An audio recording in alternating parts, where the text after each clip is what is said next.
Let's look at cancellation loss in a ring.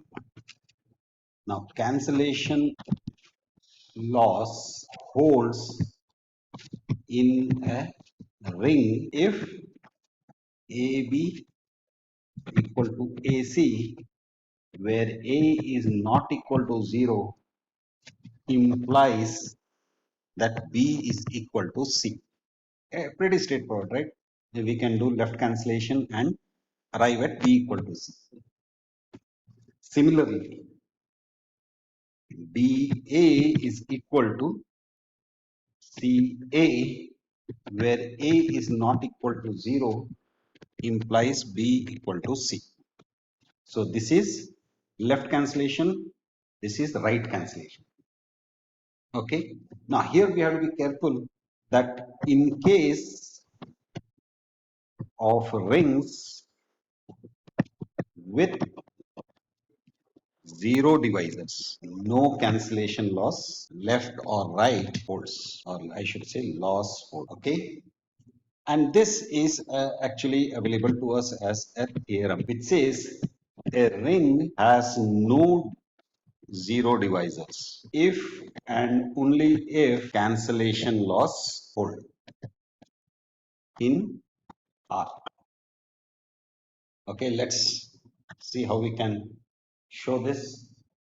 Let R be a ring with no zero divisors. Let's say A, B, and C belong to R such that A is not equal to 0 and AB is equal to AC. AB equal to AC implies we bring AC to this side, so we take the inverse of that. Additive inverse minus AC is equal to 0, which implies A times B minus C equal to 0. Now this is the tricky part.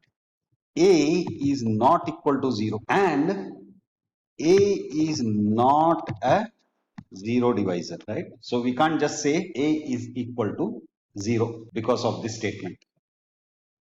So A is not 0 implies that B minus C is equal to 0, which in turn implies B is equal to C. Okay. So here what is happening?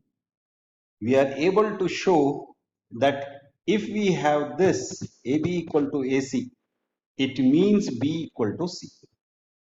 So that means left cancellation loss holds. Okay. Similarly, let's say BA equal to CA. Same logic implies BA minus CA equal to 0, which implies B minus C times A equal to 0. And again, because A is not equal to 0 and A is not a zero divisor, because we are given that the ring doesn't contain any zero divisor. So therefore, this implies that B minus C equal to 0, which implies B is equal to 6. So if this, then this. So here again, we are able to cancel out these right sides. So therefore, right cancellation law holds. Okay. Now let's look at another aspect. Now let us say the cancellation law holds. So let's start with this statement. Then let A comma B belong to R, and if possible let AB is equal to 0, where A is not equal to 0, B is not equal to 0. Okay, so we are assuming this. Then in that case, what happens? AB equal to A, we can write this as times 0, because we have AB is equal to 0. We can write A times B equal to A times 0. And because of the left cancellation, we can say A times B is equal to A times 0 In this A and A gets cancelled and we end up with B equal to 0. But this is a contradiction.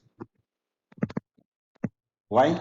Because we assumed here that B is not equal to 0 and we are ending up with B equal to 0. So therefore, this implies that a ring with 0 divisors cannot have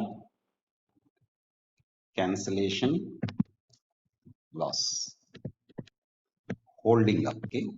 Now let me just very briefly give you an idea of a situation where two elements are not zeros, but their product is 0.